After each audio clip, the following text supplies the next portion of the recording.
ಬ್ರೇಕ್ಫಾಸ್ಟ್ಗೆ, tiffin ಬಾಕ್ಸ್ಗೆ, ಮಧ್ಯಾಹ್ನದ ಊಟಕ್ಕೆ ಮತ್ತು ರಾತ್ರಿ ಊಟಕ್ಕೆ ಎಲ್ಲದಕ್ಕೂ ಸೂಪರ್ ಆಗಿರುವಂತಹ ಹೆಲ್ದಿ ಆಗಿರುವಂತಹ ರೆಸಿಪಿ ಮಾಡಿ ತೋರಿಸ್ತಿದ್ದೀನಿ. ಅಕ್ಕಿ ಹಿಟ್ಟಿನ ಚಪಾತಿ ಯಾವ ರೀತಿ ಮಾಡೋದಂತ ತೋರಿಸ್ತಿದ್ದೀನಿ. ತುಂಬಾ ಸಾಫ್ಟಾಗಿ ಮೃದುವಾಗಿ ಬರುತ್ತೆ. ಜಸ್ಟ್ ಒಂದು 10 ನಿಮಿಷಕ್ಕೆಲ್ಲ ತಯಾರು ಮಾಡ್ಕೋಬೋದು. ಸೊ ಖಂಡಿತ ಈ ವಿಧಾನದಲ್ಲಿ ನೀವು ಒಂದು ಸ್ವಲ್ಪ ಟ್ರೈ ಮಾಡಿ ನೋಡ್ಬೋದು. ತಿನ್ನೋ ಕೂಡ ಅಷ್ಟೇ ರುಚಿಯಾಗಿದೆ ಇದು. ಸೊ ಬನ್ನಿ ತಡ ಮಾಡದೆ ಶುರು ಮಾಡೋಣ. ಮತ್ತು ಈ ರೆಸಿಪಿ ನಿಮಗೆ ಸ್ವಲ್ಪನಾದರೂ ಇಷ್ಟ ಆಗಿದ್ರೆ ಒಂದು ಲೈಕ್ ಮಾಡೋದು ಮಾತ್ರ ಮರಿಬಾರ್ದು. ಇದರಲ್ಲಿಂದ ನನ್ನ ಚಾನಲ್ ಗ್ರೋ ಆಗೋಕ್ಕೆ ಹೆಲ್ಪ್ ಆಗುತ್ತೆ ನನಗೆ. ನೋಡಿ, ಮೊದಲಿಗೆ ನಾನಿಲ್ಲಿ ಕಡಾಯಿನಲ್ಲಿ ಸುಮಾರು ಒಂದು 3 ಕಪ್ ಆಗುವಷ್ಟು ನೀರು ಹಾಕ್ಕೊತಿದ್ದೀನಿ. ಯಾವುದಾದ್ರೂ ಒಂದು ಕಪ್ ಸೆಟ್ ಮಾಡ್ಕೊಳ್ಳಿ ಅಥವಾ ಒಂದು ಗ್ಲಾಸ್ ತೊಗೊಂಡ್ರೆ ಭೀ ನಡೆಯುತ್ತೆ. ಟೋಟಲ್ ನಾನಿಲ್ಲಿ 3 ಕಪ್ ಆಗುವಷ್ಟು ನೀರು ಹಾಕ್ಕೊಂಡಿನಿ. ಮತ್ತು ಇವಾಗ ರುಚಿಗೆ ತಕ್ಕಷ್ಟು ಉಪ್ಪು ಮತ್ತು ಒಂದು 2 ಚಮಚ ಎಣ್ಣೆ ಹಾಕ್ಕೊತಿದ್ದೀನಿ. ಎಣ್ಣೆ ಬೇಕಿದ್ರೆ ಸ್ಕಿಪ್ ಕೂಡ ಮಾಡ್ಬೋದು, ಇಷ್ಟ ಇಲ್ಲ ಅಂದರೆ ಜಸ್ಟ್ 2 ಚಮಚ ಹಾಕಿನಿ ನಾನು ಅಷ್ಟೇ. ಇಲ್ಲಿ ಇವಾಗ ಏನಿಲ್ಲ, ನೀರಾಗಿ ಕುದಿ ಬರಬೇಕು, ಅಲ್ಲಿ ತನಕ ವೇಟ್ ಮಾಡಬೇಕಾಗುತ್ತೆ ನೀವಿಲ್ಲಿ. ಓಕೆ ನೋಡಿ, ನೀರಾಗಿ ಕುದಿ ಬಂದಿದೆ. ನೀರು ಕುದಿ ಬಂದಾದಮೇಲೆ ನಾನಿಲ್ಲಿ 2 ಕಪ್ ಆಗುವಷ್ಟು ಅಕ್ಕಿ ಹಿಟ್ಟು ಹಾಕ್ಕೊತಿದ್ದೀನಿ. ಟೋಟಲ 3 ಕಪ್ ನೀರು ತೊಗೊಂಡ್ರೆ ಇಲ್ಲಿ 2 ಕಪ್ ಆಗುವಷ್ಟು ಅಕ್ಕಿ ಹಿಟ್ಟು ಹಾಕೋಬೇಕಾಗುತ್ತೆ. ಈ ಪ್ರಮಾಣದಲ್ಲಿದ್ದರೆ ತುಂಬ ಅಂದರೆ ತುಂಬಾ ಸಾಫ್ಟಾಗಿ ಬರುತ್ತೆ ನಮ್ಮ ಅಕ್ಕಿ ಹಿಟ್ಟಿನ ಚಪಾತಿ. ಇವಾಗ ಏನಿಲ್ಲ, ಗ್ಯಾಸ ಸ್ಲೋ ಇದೆ. ನೀರು ಕುದಿ ಬಂದಾದಮೇಲೆ ಗ್ಯಾಸ್ ಸ್ಲೋ ಮಾಡ್ಕೊಳ್ಳಿ, ಈ ಹಿಟ್ಟನ್ನ ಹಾಕ್ಕೊಳ್ಳಿ. ಇವಾಗ ಏನಿಲ್ಲ, ಎಲ್ಲನೂ ಸರಿಯಾಗಿ ಇದನ್ನು ಮಿಕ್ಸ್ ಮಾಡ್ಕೋಬೇಕು ಅಷ್ಟೇ. ಇಲ್ಲಿ ಗ್ಯಾಸ ಬಂದ್ ಕೂಡ ಮಾಡ್ಬೋದು ಅಥವಾ ಸ್ಲೋ ಇಟ್ಕೊಳ್ಳಿ. ಸ್ಲೋ ಇಟ್ಕೊಂಡು ಈ ಹಿಟ್ಟನ್ನ ನೀರಿನಲ್ಲಿ ಮಿಕ್ಸ್ ಮಾಡ್ಕೋಬೇಕಾಗುತ್ತೆ. ಅಂದರೆ ಒಂದು 3 ಕಪ್ ನೀರು ತೊಗೊಂಡ್ರೆ ಒಂದು 2 ಕಪ್ ಆಗುವಷ್ಟು ನೀವಿಲ್ಲಿ ಅಕ್ಕಿ ಹಿಟ್ಟನ್ನ ಹಾಕೋಬೋದು.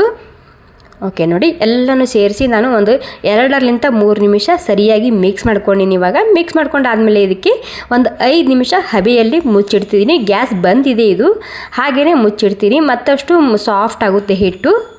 ಓಕೆ ನೋಡಿ, ಗ್ಯಾಸ್ ಬಂದ್ ಮಾಡಿ ಒಂದು 5 ನಿಮಿಷ ನಾನು ರೆಸ್ಟ್ ಮಾಡೋಕ್ಕೆ ಬಿಟ್ಟಿದ್ದ ಮುಚ್ಚಿ.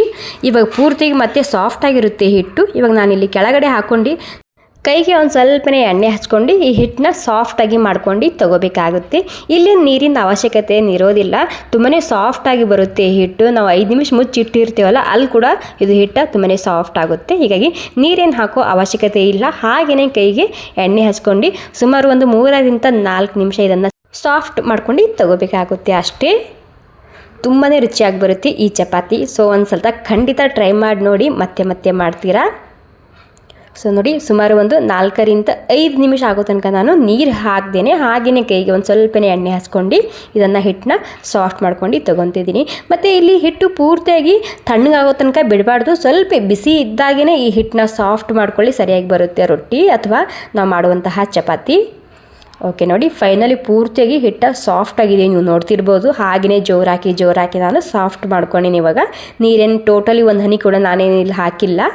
ಇವಾಗ ಏನಿಲ್ಲ, ಚಪಾತಿಗೆ ಎಷ್ಟು ಹಿಟ್ಟು ಹಿಡ್ಕೊತೇವಲ್ಲ ಅಷ್ಟೇ ಹಿಟ್ಟು ಹಿಡ್ಕೊಂಡಿನಿ ನಾನಿಲ್ಲಿ. ಇವಾಗ ಮೊದಲಿಗೆ ಸ್ವಲ್ಪ ಕೈಲಿಂದ ರೌಂಡ್ ಮಾಡ್ಕೊಂಡು ತೊಗೊಂಡಿದ್ದೀನಿ. ಮತ್ತು ಇಲ್ಲಿ ಒಣ ಹಿಟ್ಟು ಅಕ್ಕಿ ಹಿಟ್ಟೇ ತೊಗೊಂಡಿದ್ದೀನಿ ಇಲ್ಲಿ. ಇವಾಗೇನಿಲ್ಲ, ಸ್ವಲ್ಪ ದಪ್ಪನೇ ಇದನ್ನು ಲಟ್ಟಿಸ್ಕೊಂಡು ತೊಗೋಬೇಕಾಗುತ್ತೆ. ಹಿಟ್ಟು ಬೇಕಿದ್ರೆ ಹಚ್ಕೋಬೋದು ನೀವು ಇಲ್ಲಿ, ಅಕ್ಕಿ ಹಿಟ್ಟೇ ಹಚ್ಕೊಳ್ಳಿ ಇಲ್ಲಿ. ಮತ್ತು ದಪ್ಪನೇ ಇರಬೇಕು, ಜಾಸ್ತಿ ತೆಳ್ಳು ಕೂಡ ಇದನ್ನು ಲಟ್ಟಿಸ್ಕೊಂಡು ತೊಗೋಬಾರ್ದು. ಈ ರೀತಿ ಮೂಗು ಸೀಳ್ಕೊಳ್ಳುತ್ತೆ. ಇದು ಸೀಳಿದ್ರಿ ಪರವಾಗಿಲ್ಲ, ಒಂದು ಯಾವುದಾದ್ರು ಪ್ಲೇಟ್ ತೊಗೊಂಡು ಕಸಿಂದ ಇದನ್ನು ಕಟ್ ಮಾಡ್ಕೊಬೋದು ನೀವಿಲ್ಲಿ. ನೋಡಿ, ಈ ರೀತಿ ಎಲ್ಲನೂ ಒಂದೇ ಸೈಜಿಂದ ಬರುತ್ತೆ ಮತ್ತು ನೋಡೋಕೆ ಕೂಡ ತುಂಬಾ ಸರಿಯಾಗಿ ಅನಿಸುತ್ತೆ ಈ ರೀತಿ ಮಾಡೋದ್ರಿಂದ. ಇಲ್ಲಿ ಹಂಚು ಕೂಡ ಗರಂ ಆಗಿದೆ, ಅಂದರೆ ಬಿಸಿ ಆಗಿದೆ. ಇವಾಗ ಏನಿಲ್ಲ, ಚಪಾತಿ ಯಾವ ರೀತಿ ಮಾಡ್ಕೊತೇವಲ್ಲ ಅದೇ ರೀತಿ ತುಪ್ಪಾರೆ ಹಚ್ಚಿ ಎಣ್ಣೆರೆ ಹಚ್ಚಿ ಇದನ್ನು ಬೇಯಿಸ್ಕೊಂಡು ತೊಗೋಬೇಕು. ಅಥವಾ ನಿಮಗೆ ತುಪ್ಪ ಎಣ್ಣೆ ಎರಡೂ ಇಷ್ಟ ಇಲ್ಲ ಅಂದರೆ ಸ್ಕಿಪ್ ಕೂಡ ಮಾಡ್ಬೋದು, ಹಾಗೆ ಕೂಡ ಬೇಯಿಸ್ಕೊಂಡು ತೊಗೋಬೋದು. ತುಂಬ ಅಂದರೆ ತುಂಬಾ ಸಾಫ್ಟಾಗಿ ಬರುತ್ತೆ. ಸೊ ನೀವು ಇಲ್ಲಿ ಎಣ್ಣೆ ತುಪ್ಪ ಹಚ್ಬೇಕಂತೇನಿಲ್ಲ. ನೋಡಿ, ನಮ್ಮ ಅಕ್ಕಿ ಹಿಟ್ಟಿನ ಚಪಾತಿ ತಯಾರಾಗಿದೆ. ಸಾಫ್ಟಾಗಿ ಬರುತ್ತೆ, ತುಂಬಾ ಏನು ಕಷ್ಟನೇ ಇಲ್ಲ. ಒಂದು 3 ಕಪ್ ನೀರು ತೊಗೊಂಡ್ರೆ ಒಂದು 2 ಕಪ್ ಆಗುವಷ್ಟು ನೀವಿಲ್ಲಿ ಅಕ್ಕಿ ಹಿಟ್ಟನ್ನ ಹಾಕೋಬೋದು. ಸೊ ನಮ್ಮ ಸಾಫ್ಟಾಗಿ ಮೃದುವಾಗಿರುವಂತಹ ಅಕ್ಕಿ ಹಿಟ್ಟಿನ ಚಪಾತಿ ತಯಾರಾಗಿದೆ. ಇದ್ರ ಜೊತೆ ನಾನು ಟೊಮೊಟೊ ಚಟ್ನಿ ಮಾಡಿದ್ದೀನಿ. ಇವೆರಡು ಬೆಸ್ಟ್ ಕಾಂಬಿನೇಷನ್ ಅಂತ ಹೇಳ್ಬೋದು. ತುಂಬಾ ಸಾಫ್ಟಾಗಿ ಮೃದುವಾಗಿ ಬರುತ್ತೆ ಈ ಅಕ್ಕಿ ಹಿಟ್ಟಿನ ಚಪಾತಿ. ಓಕೆ, ಈ ಹೆಲ್ದಿಯಾಗಿರುವಂತಹ ರೆಸಿಪಿ ನಿಮಗೆ ಸ್ವಲ್ಪನಾದರೂ ಇಷ್ಟ ಆಗಿದ್ರೆ ಒಂದು ಲೈಕ್ ಮಾಡೋದು ಮಾತ್ರ ಮರಿಬಾರ್ದು. ಸೊ ಈ ವಿಡಿಯೋ ನೀವು ಎಲ್ಲಿಂದ ನೋಡ್ತಿದ್ದೀರಂತ ನನಗೆ ಕಾಮೆಂಟ್ ಮಾಡಿ ತಿಳಿಸಿ. Okay, thank you.